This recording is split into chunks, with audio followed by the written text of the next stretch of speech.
एक और अहम खबर आपको बताते हैं रायपुर से ही, जहां खनिज संपदा के क्षेत्र में छत्तीसगढ़ बना है देश का आदर्श राज्य।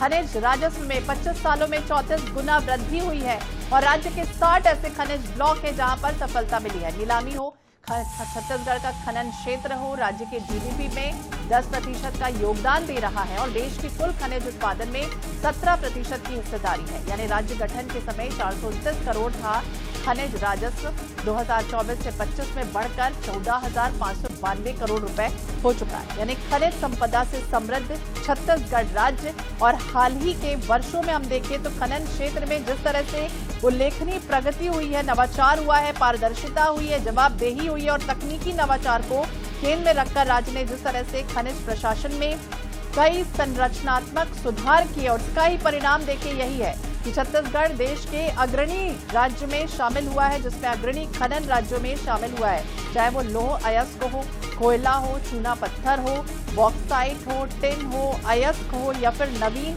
अन्वेषण से क्रिटिकल, स्ट्रेटेजिक और रेयर अर्थ मिनरल्स की प्रमाणिक उपलब्धता की बात है। देश के कुल खनिज उत्पादन में 17% की हिस्सेदारी है। जीएसडीपी में लगभग 10% का योगदान अगर कोई देता है वो छत्तीसगढ़ राज्य है।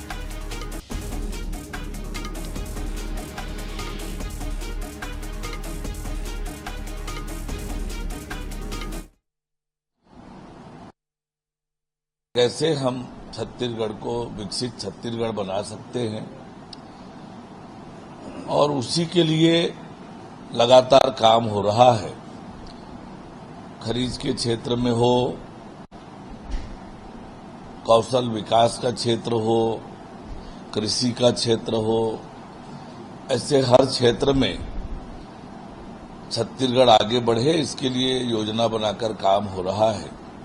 नई औद्योगिक नीति के माध्यम से निवेश बढ़े और हम विकसित छत्तीसगढ़ का निर्माण करें, तो ये विष्णु के सुशासन का परिणाम है।